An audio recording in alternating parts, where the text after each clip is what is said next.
তাহলে বিপদে তোমাদের ফাঁক পেতে ডাকছে,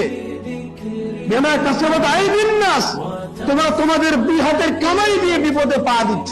আল্লাহ তো বলে দিয়েছে এই বিপদ বহু বেড়াজাল, খুব বিপর্যয়। আর একটা যেটা অজান্তে বিপদ, এই যদি বিপদ আসে, যদি চলে আসে, তাহলে আল্লাহ বলছেন, কি বলছেন? আল্লাহ বলছেন ও জানলে মিল্লাদুল্লাহ সুলতানান নাসিরা, এ পৃথিবীর গোলাম, রাত্রে উঠো বা যে কোনো সময় তোমার যখন হয়েছে, একটু ঠান্ডা পানি দিয়ে অথবা গরম পানি দিয়ে উঁচু করো, 2 রেকাত, মাত্র 2 রেকাত, বেশি নয়, মাত্র 2 থেকে 4 মিনিট বা 3 মিনিট লাগবে, 2 রেকাত সালাত নফল নামাজ পড়ো। পড়ার পরে হাত দুটোকে এরকম একটু আল্লাহর কাছে দোয়া চাও, আল্লাহ আমার বিপদ এসছে, অজান্তে জানি না, এই বিপদ আমি কোনোদিন ভাবতে পারিনি, ধারণা করতে পারিনি বিপদ এসেছে। রব্বুল আলামিন যদি তারা 3 জন বনী ইসরাঈলের যুগে পাহাড়ের পাদদেশে ঢুকে একটা পাথর এসে গুহায় বন্ধ করে দিল, তারা মাত্র জীবনের একটা করে নেকির কাজের ওসিলায় আল্লাহর কাছে দোয়া করেছিল, পাথরটা সরে গিয়ে তারা সেখান থেকে নিষ্কৃতি পেয়েছিল। তাহলে তারা যদি বিপদ থেকে উদ্ধার হতে পারে, তাহলে আমরা আল্লাহ আমি কেন হতে পারবো না? এই ওসিলা করে, এই মাধ্যম দিয়ে আপনি দোয়া করেন, আল্লাহ কবুল করবেন দোয়াকে, আপনার বিপদ থেকে উদ্ধার করবেন। এই বিপদ, তবে অবশ্য ফাঁকপাতা বিপদটাও পক্ষান্তরে আল্লাহ রাব্বুল আলামিন লিখে রেখেছেন, অনেক ব্যাখ্যা বিশ্লেষণ আছে। রাসূলুল্লাহ তারা বলছিলেন কি আর একটা বিপদ, যে জালেম স্বৈরাচারী শাসক দেওয়া, আল্লাহ রাব্বুল আলামিন নিজে দিয়েছেন। এবার আয়াত শুনেন, দলিল শুনেন, দলিল ছাড়া কথা নেই। আল্লাহ রাব্বুল আলামিন সূরা আল ইমরান, সূরা নম্বর 3, সূরার নাম সূরা আল ইমরান, আয়াত নম্বর 26, আল্লাহ বলেন বিসমিল্লাহির রহমানির রহিম, কুলিল্লাহুম্মা মালিকাল মুলকি তুতিল মুলকা মান তাশা। আল্লাহ বলেন হে পৃথিবীর মানুষ, হে বিশ্ব নবী, কোন মানে তুমি বলে দাও, আল্লাহুম্মা মানে তারা যেন আমাকে বলে, হে আল্লাহ, মালিকাল মুলকি, তুমি সারা পৃথিবীর বিশ্ব ব্রহ্মাণ্ডের রাজাধিরাজার মালিক, তুমি বিশ্ব ব্রহ্মাণ্ডের পরিচালক, বিশ্ব ভূমণ্ডের মালিক, রাজ্যের মালিক, রাজত্বের মালিক। তুতিল মুলকা, তুমি যাকে ইচ্ছা শাসক নির্ধারণ করো, শাসন ক্ষমতা অর্পণ করো। ওয়া তানজিল মুলকা মিম্মান তাশা, যাকে ইচ্ছা তুমি গদি থেকে নামিয়ে দাও। তাহলে এই আয়াত থেকে যদি আমরা তর্জমা বুঝলাম, তাহলে আমাদের প্রধানমন্ত্রী নরেন্দ্র মোদীকে কে বসিয়েছেন? আল্লাহ। কোন আয়াত তর্জমা বাংলাটা দেখে নিলেন, কে বসিয়েছেন? আল্লাহ বসিয়েছেন। অতএব গালি দেওয়ার কিছু নাই, আল্লাহ বসিয়েছেন। যদি আবার ক্ষমতা চুক্ত করেন, গতি চুক্ত করেন কে? আল্লাহ করবেন। আল্লাহ বলেছেন যদি আমরা মুসলমান হই, বিশ্বাস থাকে তবে। আয়াত দেখে নেন, ব্যাখ্যা বিশ্লেষণ দেখে নেবেন। তাহলে গদিতে বসিয়েছেন কে? আল্লাহ। গদি থেকে নামাবেন কে? আল্লাহ। যার জজল্যমান প্রমাণ আপনাদের সামনে 3টা রাষ্ট্রে ঘটে গেল, গদি চুক্ত করে দিল। যারা জীবনে ভাবেনি তারা প্রধানমন্ত্রী হয়ে বসে গেল, গদিতে বসে গেল, বিনা ব্যালটে বিনা ভোটে রাজত্ব করে চলে গেল। আল্লাহ বসিয়ে দিলেন, ভোটও লাগলো না। কি আশ্চর্য ব্যাপার! কি আল্লাহর কুদরতি ক্ষমতা, কি আল্লাহর অলৌকিক ক্ষমতা! আল্লাহু আকবার।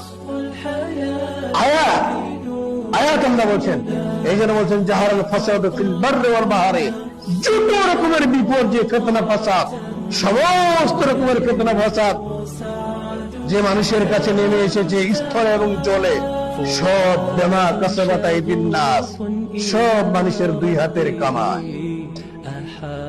তাহলে আপনি এবার বলুন যে মৌলভী সাহেব, তাহলে এই শাসকের জন্য তো আমরা কিছু করতে পারবো না, কিছু করা যাবে না, কিছু করা যাবে না, কিছু আপনি করতে পারবেন না, আমি করতে পারবো না। করারও ইসলামের অধিকার দেয়নি। যদি সঠিক কোরআন হাদিস আপনি মানেন, তো একটা জিনিস করার কথা বলেছিলেন আল্লাহ। কি বলেছেন? আল্লাহ বলেছেন রাত্রে উঠে তোমরা দোয়া করো আল্লাহর কাছে, রব্বানা, হে রব্বুল আলামিন, পৃথিবীর বুকে মাবুদ, তুমি তোমার কোরআন মাজিদের ভিতরে বলেছো, কুলিল্লাহুম্মা মালিকাল মুলকি তুতিল মুলকা মান তাশা। রব্বুল আলামিন, তুমি সমস্ত রাজ্যের মালিক, রাজত্বের মালিক। তুতিল মুলকা মান তাশা, তুমি যাকে ইচ্ছা রাজত্বের মালিক বানিয়ে দাও, দেশের গভর্নর বানিয়ে দাও, মুখ্যমন্ত্রী বানিয়ে দাও, রাষ্ট্রপতি বানিয়ে দাও, প্রধানমন্ত্রী বানিয়ে দাও। রব্বুল আলামিন, অতএব যেহেতু তোমার হাতে, তোমার কাছে দোয়া করছি, রব্বি জাআলনি, হে রব্বুল আলামিন তোমার কাছে, ওয়াজআলনি মিন লাদুনকা সুলতানান নাসিরা, হে রব্বুল আলামিন তোমার কাছে দোয়া করছি মাবুদ, ওয়াজআলনি তুমি আমাদের করে দাও, তুমি আমাদের বানিয়ে দাও, ওয়াজআলনি মিন লাদুনকা সুলতানান নাসিরা। সুলতান মানে প্রধানমন্ত্রী, সুলতান মানে রাষ্ট্রপতি, সুলতান মানে মুখ্যমন্ত্রী, সুলতান মানে এমএলএ, সুলতান মানে এমপি, সুলতান মানে ইত্যাদি ইত্যাদি শাসন ক্ষমতা যার হাতে আছে ওকে বলা হয়, তর্জমা করে নেবেন সুলতান নাসিরা। নাসিরা মানে সাহায্যকারী, যারা আমাদের মুসলমানদের পক্ষে সাহায্য করবে, যারা নরম হবে, যাদের দিনটা কোমল হবে, যারা আমাদের সপক্ষে কথা বলবে, যারা আমাদের পক্ষে দাঁড়াবে, যারা আমাদের পক্ষে কথা বলবে, আমাদের হয়ে কথা বলবে, এইরকম তুমি সুলতান নাসিরা, এইরকম তুমি প্রধানমন্ত্রী আমাদের দাও। আরো তো শিক্ষা দিয়ে দিয়েছেন, ওয়াজআলনি মিন লাদুনকা সুলতানান নাসিরা, এমন সাহায্যকারী সুলতান প্রধানমন্ত্রী আমাদের দাও। তাহলে একটাই পথ বাকি আছে, সেটা হচ্ছে দোয়া। আর মুমিনের হচ্ছে হাতিয়ার, আর দোয়া মুখুল ইবাদ। দোয়া হচ্ছে ইবাদতের মগজ, আর দোয়া হুয়াল ইবাদত, ইবাদতের মূল। দোয়াই হচ্ছে মুমিনের হাতিয়ার। মুমিন দোয়া করবে, গদিচ্যুত হয়ে যাবে। আলেমরা বাংলাদেশে দোয়া করলো, কেঁদে কেঁদে কেঁদে কেঁদে কি যে হয়ে গেল। 15 দিন 1 মাস পরেই হঠাৎ একটু কি হলো না হলো, দোয়া করলো, আল্লাহ দোয়া কবুল করে দিলেন। একদম যে চালাচ্ছিল অরাজকতা ভাবে, স্বৈরাচারী এক নায়কতন্ত্র ভাবে, কোথায় যে সে পালিয়ে গেল, কোথায় যে তাকে ফেলে দিল, আল্লাহ ভালো জানে। আল্লাহু আকবার। আল্লাহ বলেন সুলতানান নাসিরা, আল্লাহ তুমি যারা আমাদের সপক্ষে কথা বলবে, এরকম তুমি প্রধানমন্ত্রী দাও। বাংলাদেশ এখন না পেয়েছে প্রধানমন্ত্রী সপক্ষের, ইসলামের পক্ষের পায়নি, তারিক রহমানকে পায়নি। আল্লাহু আকবার। বিগত দিনে কোনদিন দেখেছেন যে আলেম আমাদের কাছে এরকম একটা প্রধানমন্ত্রী ডেকে ডেকে পরামর্শ নেবে, যারা মাথায় হাত বুলিয়েছেন আব্দুর রাজ্জাক বিন ইউসুফ, এইরকম দৃশ্য কোনদিন দেখেছেন? কোনদিন জীবনে দেখেননি। এত একটা প্রধানমন্ত্রী আলেম আমাদের কাছে যেন মনে হচ্ছে একজন সাধারণ লোকের মতো দণ্ডমান হয়ে, যেন নতুন হয়, তাদের কাছে যেন খুব নরম কণ্ঠ সুরে কথা বলছে। দোয়া কবুল হয়ে গেছে।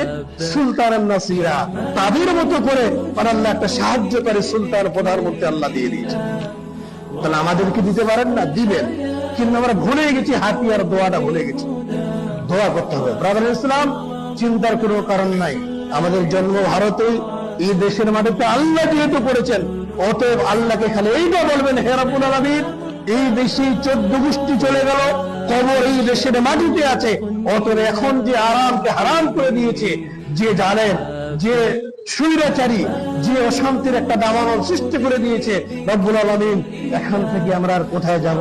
মাবুদ তুমি আমাদের এই বাপ দাদার, এই যারা আমাদের পূর্বপুরুষ আছে, আল্লাহ তুমি তাদের এখানে আমাদের সামিল করে, আল্লাহ তুমি আমাদের দয়াকে কবুল করে নিয়ে সমস্ত হেরেসমেনি, সমস্ত আল্লাহ যত করে বিপর্যয় ফিতনা ভাষাত আছে, আল্লাহ তুমি কাকে দিয়ে, কোন অফিসারকে দিয়ে, আল্লাহ কি করলে কি হয়, আল্লাহ তুমি সুলতানান নাসিরা, তুমি তোমার গায়েবী মদদ থেকে সাহায্য করো। এ দোয়া করা যাবে না? করেছেন কোনদিন? একবার উজু করে 2 রাকাত নামাজ পড়ে হাতটা তুলে দোয়া করেন না? দেখেন না? আর রাত্রিবেলায় সাধারণ ছেলেরা হয়তো আমরা পারছি না, কিন্তু বিশেষ করে যারা মুরব্বী আছেন, যারা রিটায়ার্ড হয়ে গেছেন কাজকর্ম থেকে, সাংসারিক জীবন থেকে, আপনাদের বিনীত ভাবে অনুরোধ করছি, আপনারা অন্তত পক্ষে রাত্রিবেলায় 2 রাকাত, নিচে কমসে কম পক্ষে 2 রাকাত নামাজ পড়ে একটু গ্রামবাসীর জন্য, মুসলমানদের জন্য, বিপর্যয়ের জন্য একটু হাত তুলে দোয়া করেন না, যাতে আপনাদের দোয়ার ওসিলায় একটু আমাদের বিপর্যয় থেকে আল্লাহ পার করে দেন। এই আবদার, এই দোয়া আল্লাহ এবং আল্লাহর কাছে